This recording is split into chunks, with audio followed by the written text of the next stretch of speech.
Tapi kita menggarisbawahi Pak Ujang dan Yosef itu ada pertemuannya.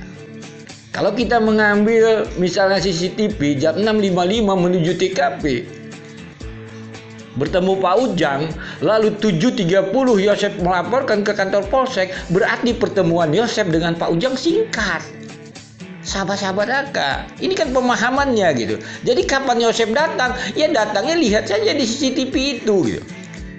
Salam analisa, salam kehidupan, salam sehat. Sekarang kita lanjutkan video yang kemarin sahabat-sahabat Aka tentang dugaan Yosef terekam CCTV sekitar jam 6.55 dan ada beberapa saksi melihat Yosef di Cijengkol. Sekarang kita mau bicara tentang saksi Pak Ujang Jahri.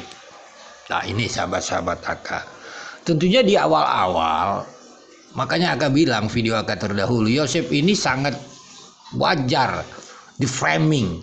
Jadi ada keterangan saksi misalnya berbicara, misalnya Pak Ujang gitu. Pak Ujang mengatakan tidak tahu. Jadi ketidaktahuan Pak Ujang inilah dibuat suatu framing yang seakan-akan Yosef itu misalnya ada di TKP dan sebagainya. Padahal dengan seiringnya waktu, ucapan Pak Ujang ini harus di-cut pada saat misalnya Yosef jam 6.55 misalnya terpantau CCTV, di sanalah dia menuju ke TKP, kan seperti itu.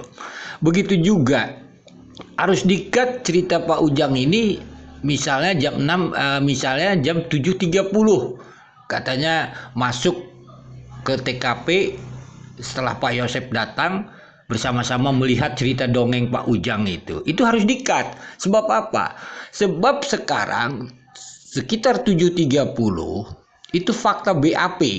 Yosef melapor ke Polsek Jalan Cagak gitu. Jadi bagaimana cerita Pak Ujang ini sekitar 7.30 dia bersama Yosef di TKP? Kan harus dipertanyakan cerita Pak Ujang ini kan. Karena fakta BAP ini kan fakta hukum di peradilan gitu. Ini kan lebih kuat daripada cerita Pak Ujang sekitar 7.30. Nanti bisa lihat, itu harus di-cut dulu ceritanya. Karena seiringnya waktu, kasus ini akan terungkap dengan fakta-fakta itu. Gitu. Tetapi pertemuan Pak Ujang dengan Yosef itu pasti ada. Gitu. Pertanyaannya kembali kan, Pak Ujang tidak melihat katanya. Tentunya tidak melihat. Harus kita lihat CCTV misalnya. Itu kan Yosef mau datang ke TKP gitu. Ini duduk permasalahan. Mari kita dengarkan dulu potongan video Pak Ujang ini. Pertama-tama saya mau kerja. Ya. Nah mau kerja. Berangkat kerja dari rumah jam 7:05. Ya. Sampai ke jalan depan jam 7:04. Lalu pergi ke lokasi pekerjaan. Datang ke sana saya mau ngasah. Apa sih ngasah kalau bahasa... Ya untuk bagaimana pisau itu parang ya. Parang biar bisa tajam. Biar tajam. Nah, lagi ngasah. Ngasahnya itu di mana itu, Pak? Di sebelah timur rumah. Sebelah korban. timur. Iya. Berarti ada di sebelah timur. Oh, di sebelah timur tuh berarti yang ada di tanah kosong itu ya? Iya di jalan. Oh, kan di saya jalan. pekerja jalan. Ya, di jalan. Di jalan ya, di pinggir jalan.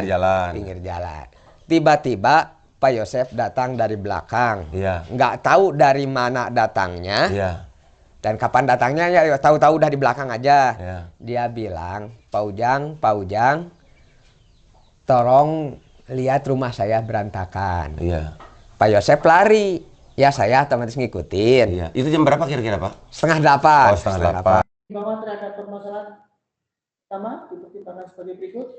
1. Bahwa penanganan perkara berdasarkan laporan polisi nomor MP A22 7 Romawi 2001 dari miring DPR Res SPG Jalan Cagak tanggal 18 Agustus 2021 bersama pelapor Ibu BD Hidayat berawal pada hari Rabu tanggal 18 Agustus 2021 sekitar jam 7.30 ketika anggota Polsek Jalan Cagak yang melaksanakan tiket siaga RSP mendapatkan laporan setelah lisan dari suami korban Yosef Hidayat bin Endi bahwa ada keluarga yang diduga diculik karena tidak ditemukan.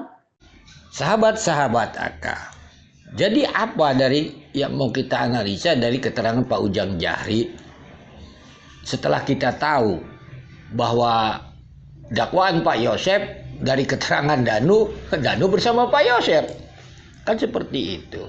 Jelaslah sahabat-sahabat AK, Pak Ujang tidak melihat Danu dan Yosef. Itu faktanya. Kan seperti itu. Kedua, kalau Pak Ujang tidak tahu kapan Yosef datangnya, tentunya itulah banyak cerita Pak Ujang yang sekitar jam 7.30 nanti lihat. Setelah dia bersama Yosef katanya, ya banyak juga tidak tahu gitu. Kan patut dipertanyakan cerita itu. Tetapi kita menggarisbawahi Pak Ujang dan Yosef itu ada pertemuannya. Kalau kita mengambil misalnya CCTV jam 6.55 menuju TKP, bertemu Pak Ujang, lalu 7.30 Yosef melaporkan ke kantor Polsek, berarti pertemuan Yosef dengan Pak Ujang singkat.